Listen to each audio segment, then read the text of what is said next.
Hey, so I'm back with a video on the latest 2 chapters of Tower of God. Now without further ado, let's just dive right into this discussion. What's immediately interesting in chapter 327 is that Ginseng Ha apparently stole the anti-threat cyborg Baam to threaten Caliban.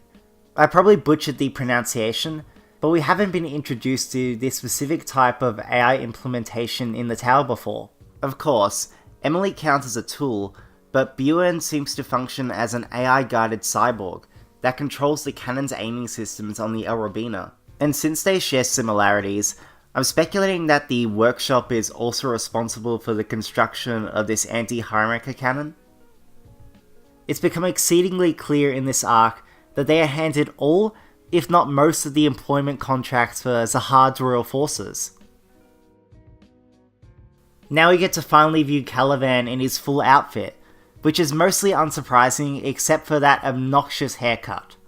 Everything else about his character design appeals to me, and I generally find SIU's hairstyle choices to be pretty fashionable, but this one was just weird.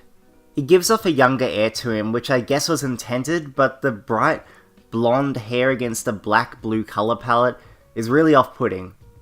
Apart from that, his design does clear up some misunderstandings I had about the diamond clothing themes of Ari Sharon Bright and Kul. As SIU clarifies in this chapter, the diamond theme is not a symbol of Zahard army ranks or the Ari family crest. It actually is representative of the Essence of Bravery crystal, which I'll discuss in a little bit. This does disconfirm that Caliban was from the Ari family. There was some minor speculation from Redditors and I, theorizing that his character design and fighting position shared similarities to Ari Sharon Bright, but obviously this was misguided. If this is a small, mysterious village in a wild area of the tower floor, there's no way that one of the 10 great families are living there. We also know that the Ari family avoids war or conflicts, so the infighting between Caliban's familial bloodline would not fit with their ideals at all. In terms of the present day dialogue exchange, I did find some of Caliban's words to Ginseng Ha really telling of how much he respects his former master's power. He states that the entire operation will be a failure if Ginseng Ha is left standing, even if we're not informed on what role Caliban will play at the last train station. This highlights how dangerous Ginseng Ha is, but by explicitly stating that he's going to win regardless, it demonstrates the tenacity and confidence Caliban has gained within the last 3,000 years. I'd like to cover a few little world-building tidbits that occur in Mir Bachan village before I go over the Essence of Bravery. So SIU expands on the notion that each tower floor is as large as a continent, by revealing that Mir Bachan village is actually a wild area of the tower, where the floor ruler is unable to influence. We've never got this type of information before, and I think it speaks volumes about how utterly massive the tower is, and how easy it can be for organizations like FUG to avoid detection from Zahard's forces. So yeah, nice addition to the lore that I doubt many people will even pick up on. And if anyone is wondering why I tend to focus more on these small details rather than the larger plot points, I'll explain. There's 2 reasons. Firstly, I find that the little hints of world building and pieces of dialogue are more enjoyable to talk about because there's more room for interpretation. Secondly, the big events of each chapter are often covered more proficiently by other YouTubers and the community at large. I released my discussions a couple days late, so it's boring to write a video script about stuff that's already been talked about to death. Unless I have something new to add to the conversation, I don't always see the value in addressing it, which is why I sometimes skip over certain plot points.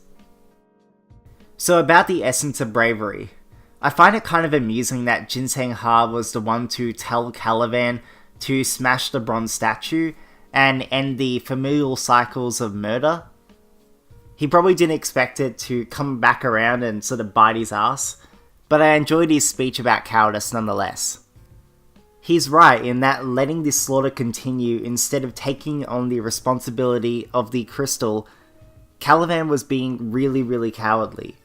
If you have a chance to stop the violence within this family, you don't sit around protecting the source of this fighting just because you're not man enough to take it.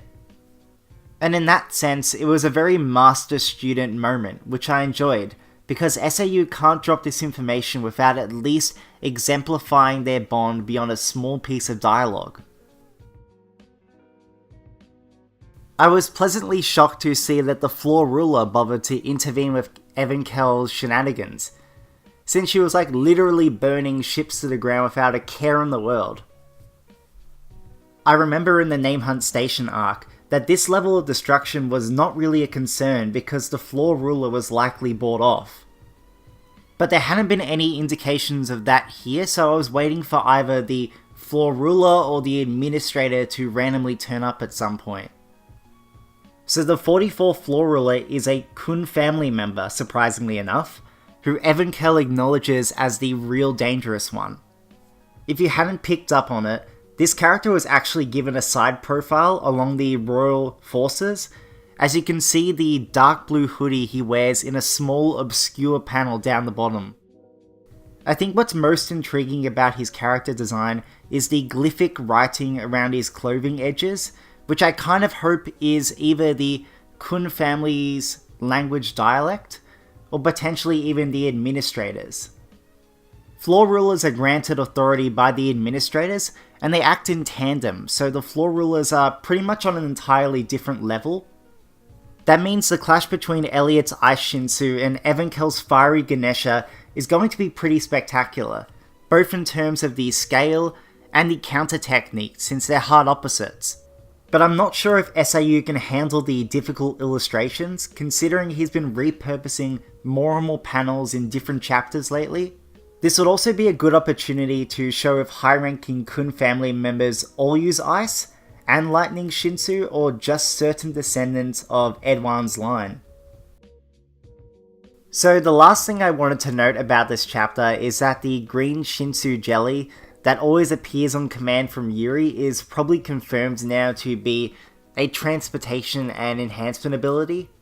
Not only in this chapter, but chapter 328 as well, she uses it to transfer the hostages and the Black March. And when Yuhan Sung was confronting Cheon Hee-ha, the jelly helped enhance his Shinsu defense. We got introduced to this Shinsu ability late in the Della Show arc, but I'm intrigued by how often Yuri is utilizing it here. I guess it must be the most effective skill she has for secretive tactics, and I wonder how it would affect the battlefield in a real one-on-one fight.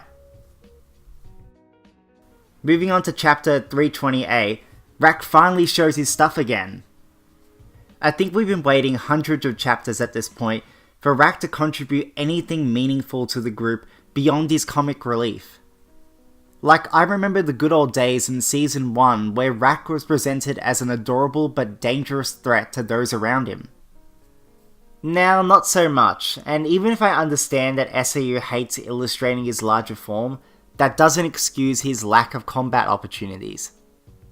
I was also glad to see that Evankel's fire appears to have a discernible effect on Rake's control over the rocks.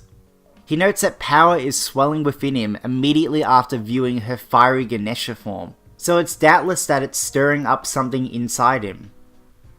Whether that be an actual physical influence of Evankel's power or just Rake's memories returning, I'm not sure, but I guess we'll find out in Season 3. In the process of this battle, Levi is also once again made to look like a naive fool that doesn't understand the strength of his foes.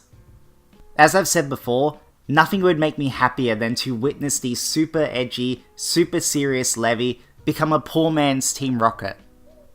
He's even trying to specifically capture Kun, which is just so perfectly fitting for the archetype I'm imagining.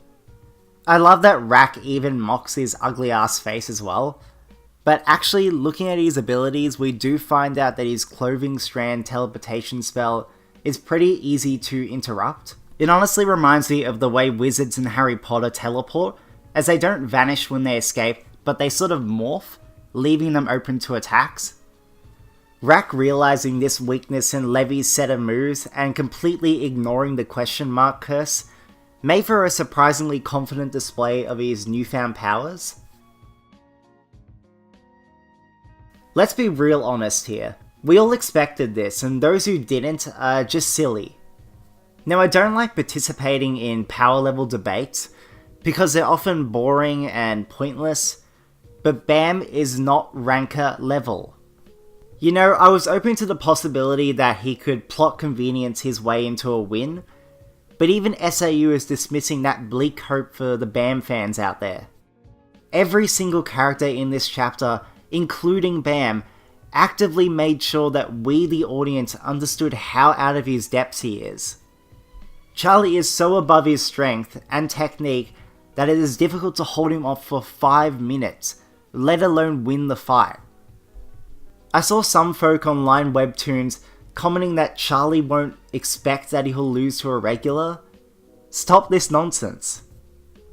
I entertain the idea, but I don't advocate for it because the Tower of God doesn't follow all the conventional battle shonen themes. He isn't going to win just because he desperately wants to or needs to. A ranker's power has been displayed time and time again, but even after this chapter, I'm still seeing fans not quitting on this Baam is a ranker bullshit. Yes, he has the Black March now, and he hasn't used his thorns yet. I'm not denying that, but the former is a hard plot device. No, it isn't comparable to Charlie's weapon, as this is a 12-month series. They are fundamentally meant to be held by exceedingly strong royal princesses, so it's a huge advantage for Baam. If he does succeed in protecting Androssi and Masang, that little victory is accompanied by a huge asterisk now. So please, can we just enjoy the clash for what it is, and not what you hope Baam will achieve in it? Okay, with that silliness out of the way, let's get stuck into a few of the details. While it is pretty clear from Charlie's fighting style, Arthur's lighthouses do confirm that he probably retains the fisherman position. I was curious when reading chapter 327 because his diamond-shaped light shields didn't scream a particular fighting position. I thought it was possible they could act as abstract lighthouses, but I guess that just didn't come to pass this time. What I enjoyed about this fight so far is the way Charlie exasperatingly deals with Baam's offensive Shinsu orb cannon. Instead of paying attention to Baam's oddly powerful regular abilities, he monologues about his fallen comrades in his rise to become a ranker, which shows the disparity in the strength between a ranker and a regular. And it is also evident in Charlie's white noise ability. Not only is it a really neat Shinsu skill that doesn't rely on Shinsu attacks, but it's almost reminiscent of spells. Shinsu control tends to feature more blindly aggressive or defensive tactics, while spells are a little more obtuse in their usage. You can have spells like Levy's question mark curse because they rely on conditions and strict rules that allow freedom. In a sense, spells resemble a power system such as Nen in Hunter x Hunter. Spell types are only limited by your imagination, but the specific functions of them are bound by key requirements. Shinsu is less varied but also has less conditions to its use. What Charlie's ability shows though is that ranker Shinsu abilities can definitely be more abstract and specific. Although it was noted that this blinding skill isn't as easily incorporated into a fight with rankers, so there's definitely some knowledge limitations to the power system. Charlie's transforming needle, while unnamed, is still a fun twist on the needle categories. Now that SAU has introduced needles that take different shapes and functions, I'm hoping that the Ari family is a big proponent of these weapons. It would allow every family member to specialize in needle swordsmanship without compromising on individuality. Charlie's needle acts as a redirecting blade, but I doubt there aren't more types that suit completely different personalities. And I think that's all I have to say about this chapter. It was extra short this week and mostly contained action sequences, so not too much to mull over. Last week's, however, was lengthy, detailed, and pretty exciting. I honestly can't wait for the fights between Caliban, Jinsengha, Evankel, and Elliot. And also, Baam is not ranker level. Thanks, and see you next time.